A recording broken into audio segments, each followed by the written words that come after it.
Hello student, welcome to our YouTube channel commerce efficiency. आज की class में हम कवर करेंगे criticism of cardinal utility analysis के बारे में। इससे पहले वाली क्लास में हमने कवर किया है टॉपिक कंज्यूमर इक्विलिब्रियम के डिटर्मिनेशन। तो उसमें 3 पॉइंट बनते थे, तीनों के तीनों कवर कर लिए हैं।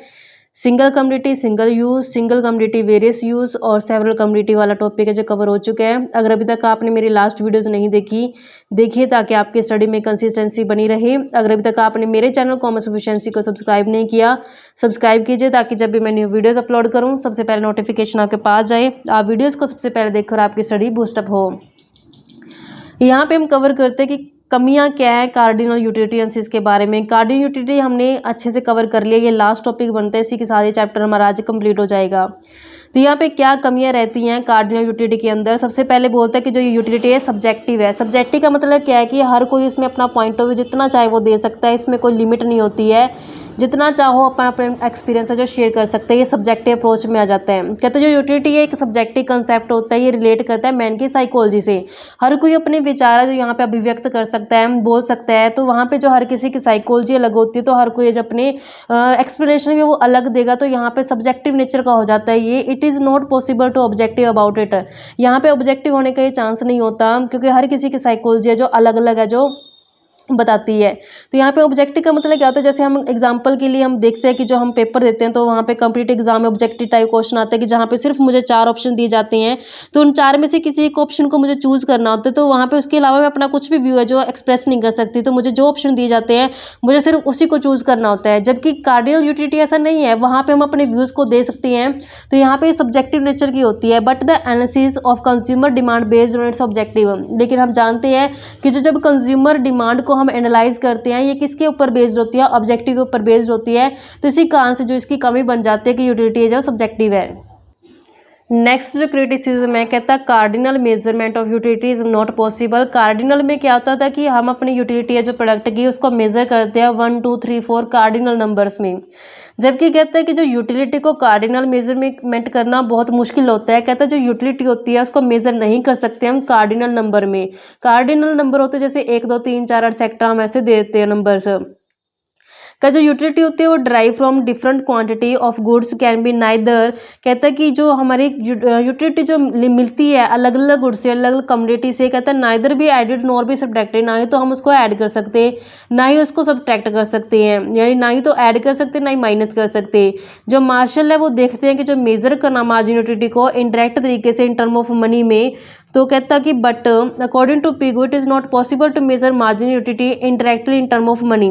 यहाँ पे मार्शल तो कहती हैं कि हम मार्जिन यूटिलिटी को है जो मनी के टर्म में इनडायरेक्ट तरीके से जो मेजर कर सकते हैं, जबकि जो अनदर हमारे इकोनॉमिस्ट पिगो है वो कहते हैं कि पॉसिबल नहीं है कि मार्जिन यूटिलिटी को हम इनडायरेक्ट तरीके से मनी के अंदर जो मेजर कर सकें।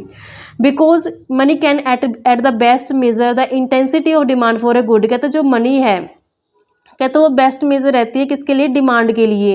It can not be measure the actual satisfaction. यहाँ से हम मेजर नहीं कर सकते कि एक्चुअल में सेटिस्फेक्शन लेवल कितना है।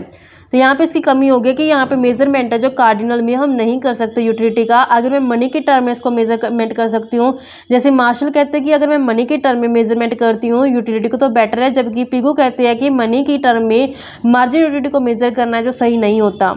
नेक्स्ट क्रिटिसिज्म में कहता है every community is not an independent community. यहाँ पे इसकी अजम्पशन है कि हर एक कम्युनिटी है जो इंडिपेंडेंट नहीं होती है। तो यहाँ पे कहते हैं every community is not an independent community. ऐसा नहीं होता, क्योंकि जब मैं एक कम्युनिटी को इस्तेमाल करती हूँ तो उसके इस्तेमाल के बाद अगर मैं दूसरी कम्युनिटी को यूज़ करती हूँ तो उस चीज़ का इफेक्ट जो पड़ेगा दूसरी के ऊपर, जबकि इसकी अजम्पशन कहती है कि कोई इफेक्ट नहीं पड़ता। Then this is based on the assumption that every community is an independent community. तो यहाँ पे मानता है कि हर एक कम्युनिटी क्या होती है, इंडिपेंडेंट होती है। एक कम्युनिटी का यूज़ दूसरी कम्युनिटी के यूज़ के ऊपर इफेक्ट नहीं डालता, जबकि रियल लाइफ में ऐसा नहीं होता है। रियल लाइफ में हम देखते हैं कि जो यूटिलिटी होती है कम्युनिटी की वो बहुत ज़्यादा डिपेंडेंट होती है जो अदर कम्युनिटी की यूटिलिटी होती है। No community is an independent community. कोई भी कम्युनिटी ऐसी नहीं है जो इंडिपेंडेंट हो। कंज्यूमर का जो बिहेवियर होता है can not therefore be precisely measure. तो यहाँ पे प्रिसाइज होता है 100% बढ़िया तरीके से मैं उसको एक्यूरेट तरीके से मेजर कर लूँ। तो यूटिलिटी एनालिसिस तो कहते हैं यहाँ पे कंज्यूमर का अगर मैं बिहेवियर एनालाइज करती हूँ किसकी हेल्प से, यूटिलिटी की हेल्प से, तो यहाँ पे कहता है उसको अच्छे तरीके से मेजर नहीं कर पाऊंगी मैं। यानी कि कंज्यूमर के बिहेवियर को मेजर करने के लिए कार्डिनल यूटिलिटी का इस्तेमाल करना है जो सही नहीं रहेगा। नेक्स्ट इसकी क्रिटिसिज्म रहती है margin utility can not be estimate for all community. कहते हैं जो कार्डिनल यूटिलिटी होती है हर एक कम्युनिटी की एस्टिमेट करना जो मुश्किल हो जाता है। Utility analysis based on the concept of margin utility. हम जानते हैं कि यूटिलिटी एनालिसिस में हम पढ़ते हैं कि जो मार्जिन यूटिलिटी के ऊपर बेस्ड होता है कंसेप्ट। यहाँ पे अपने पढ़ा था कि कंज्यूमर है जो सोचता है पहले कि किस कम्युनिटी के मार्जिन यूटिलिटी कितनी है, उस बेस पे वो अपनी इनकम को खर्च करता है। कहते हैं जो मार्जिन यूटिलिटी होती है सिर्फ उन्हीं कम्युनिटी का मेजर कर सकते हैं जो डिविजिबल होती है, यानी कि जिसको मैं डिवाइड कर सकती हूँ पार्ट्स के अंदर। But it has already been pointed out the division some community. जैसे कहते हैं कुछ गुड्स ऐसे होते हैं जिनको हम डिवीजन नहीं कर सकते, जैसे टीवी सेट हो गया नहीं डिवाइड कर पाएंगे उसको, रेफ्रिजरेटर हो गया नहीं डिवाइड कर पाएंगे। तो यहाँ पे फिर कहता है जो उसकी मार्जिन यूटिलिटी मेजर करना कम्युनिटी की मुश्किल हो जाएगा। यानी कि जिन गुड्स को डिविजिबल कर सकते हैं हम उसकी मार्जिन यूटिलिटी तो हम कैलकुलेट कर सकते हैं, लेकिन जिन गुड्स को हम डिविजिबल नहीं कर सकते हैं वहाँ पे उनकी मार्जिन यूटिलिटी कैलकुलेट करना मुश्किल हो जाएगा। नेक्स्ट क्रिटिसिज्म होती है इसकी मनी को लेकर के। यहाँ पे इसकी अजम्पशन थी कि जो मनी होती है वो कांस्टेंट रहती है, जो यानी कि जो मार्जिन यूटिलिटी ऑफ मनी रहती है वो कांस्टेंट रहती है, जबकि रियल लाइफ में ऐसा नहीं होता कि जो मार्जिन यूटिलिटी होती है मनी की वो कांस्टेंट नहीं रहती है। जो अदर अजम्पशन है यूटिलिटी एनालिसिस की उसमें ये मानते हैं कि जो मार्जिन यूटिलिटी ऑफ मनी है वो कांस्टेंट रहती है, जबकि ये अजम्पशन है जो वो रियलिस्टिक नहीं है, रियल लाइफ में ऐसी नहीं होती है। As a quantity of money with the person increase, जैसे इंसान के पास पैसा बढ़ जाता है उसकी क्वांटिटी बढ़ जाती है तो उसकी मार्जिन यूटिलिटी जो कम होनी शुरू रहती है। कैसे? अब जिसके पास जितना ज़्यादा पैसा होता है तो नहीं उसकी वैल्यू जो कम मानता है, वो वैल्यू ऑफ मनी उनके लिए कम हो जाती है। जिस इंसान के पास क्वांटिटी ऑफ मनी कम होती है तो उसके लिए मार्जिन यूटिलिटी क्या होती है, उसकी ज़्यादा होती है, क्योंकि वो कदर करता है पैसे की। टू मैनी अजम्पशन कहता है बहुत सारी अजम्पशंस के ऊपर बेस्ड है ये। कहता है practicality of any theory is based on assumption. अपन जानते हैं कि जब भी कोई थ्योरी बनती है उसका लागू होना प्रैक्टिकल में उसके अजम्पशंस के ऊपर बेस्ड होते हैं, यानी कुछ ना कुछ जो अजम्पशंस मान के हम लॉ को क्रिएट करते हैं। जो कार्डिनल यूटिलिटी है वो भी बहुत सारी लोडेड है मैनी अजम्पशंस के साथ। कहते हैं मैनी ऑफ इट्स अजम्पशन, कहते हैं इसमें बहुत सारी ऐसी अजम्पशन है जैसे कार्डिनल मेजरमेंट ऑफ यूटिलिटी को लेकर के, इंडिपेंडेंट कम्युनिटी को लेकर के। कहता है ये अनरियलिस्टिक है और ये इम्प्रैक्टिकल है, यानी कि रियल लाइफ में ऐसा नहीं हो सकता, इन रियलिस्टिक पाई जाती हैं। ये इंडिफरेंस कर्व एनालिसिस है जो एक ज़्यादा बढ़िया तरीके से कहता है वो एक्सप्लेन कर पाएगा कंज्यूमर के इक्विलिब्रियम को विदाउट ऑल दिस अजम्पशन। यानी कि अब हम जब नेक्स्ट चैप्टर करेंगे इंडिफरेंस कर्व, कहते हैं वो ज़्यादा बढ़िया एक्सप्लेनेशन कर पाएगा कंज्यूमर के बिहेवियर को, कंज्यूमर के इक्विलिब्रियम को, उसमें हम इन अजम्पशन का जो नहीं लेके चलेंगे। नेक्स्ट क्रिटिसिज्म आ जाती है income effect and substitution effect not separated. तो यहाँ पे जो कहते हैं इनकम का इफेक्ट है और जो सब्सिट्यूशन इफेक्ट है वो अलग नहीं है। नेक्स्ट क्रिटिसिज्म बनती है इसकी, कहता है जो इनकम इफेक्ट और जो सब्सिट्यूशन इफेक्ट नॉट सेपरेटेड। कहता है जो यूटिलिटी एनालिसिस होती है वो जो उसका प्राइस यानी कि जो प्राइस इफेक्ट है, कहते हैं utility analysis does not split price effect. कहता है जो यूटिलिटी एनालिसिस है वो प्राइस इफेक्ट को अलग नहीं कर पाती इनकम इफेक्ट से और सब्सिट्यूशन इफेक्ट से।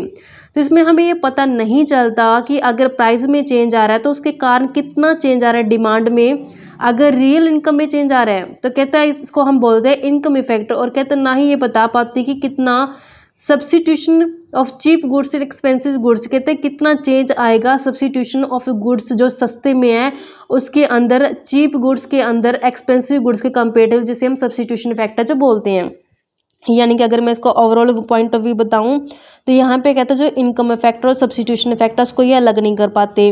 कहता है जो यूटिलिटी एनालिसिस है इसमें स्प्लिट नहीं कर सकते, अलग नहीं कर सकते प्राइस इफेक्ट को किससे, इनकम इफेक्ट और सब्सिट्यूशन इफेक्ट से, क्योंकि ये हमें बताता ही नहीं है कि कितना चेंज आएगा डिमांड के अंदर अगर रियल इनकम में चेंज आ जाता है जो हम इनकम इफेक्ट के अंदर पढ़ते हैं, और कितना सब्सिट्यूशन ऑफ चीप गुड्स के अंदर है जो चेंज आएगा एक्सपेंसिव गुड्स के अंदर, जिसे हम सब्सिट्यूशन इफेक्ट है जो लेके चलते हैं। Consumer is regarded as computer. कहते हैं कंज्यूमर को क्या माना है, इसने कंप्यूटर माना है। कहते हैं कंसीडर करके चलते हैं जो कंप्यूटर यानी कंज्यूमर एक कंप्यूटर है, क्योंकि इसके हिसाब से जब वो एनालाइज करता है मनी को खर्च करने के लिए तो कंज्यूमर वो देखते हैं हमेशा कंपेयर करके कितना उसको फ़ायदा होगा।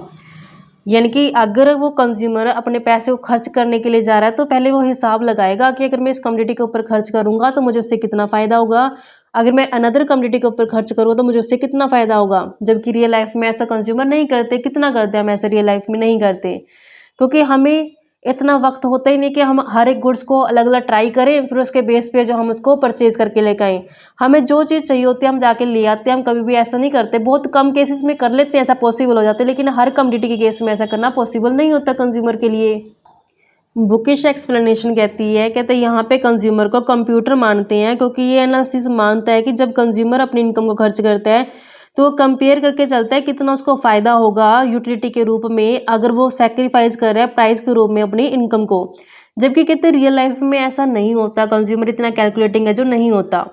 नेक्स्ट जो क्रिटिसिज्म बनती है वो बनती है utility analysis breaks down in a planned economy. कहता है जो यूटिलिटी एनालिसिस है वो ब्रेक डाउन कर देते, तोड़ देते हैं किसको, प्लान्ड इकोनॉमी को।